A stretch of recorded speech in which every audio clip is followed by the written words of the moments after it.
Responding to faces, holding conversations. What do you like to do on the weekend? I read for fun. What do you like to read? Are you testing me? Yes, I am. What do you like to read? I'm not here to be tested. That is self-evident. With the skin, this patented nanomaterial that David invented called Frubber, it has the same compression and elasticity as human skin.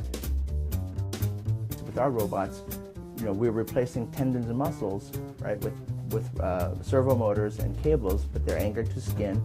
And the way we create our frowns and our smiles is very, very similar to human physiology. How about drunk? That was Vita's last night. Afraid?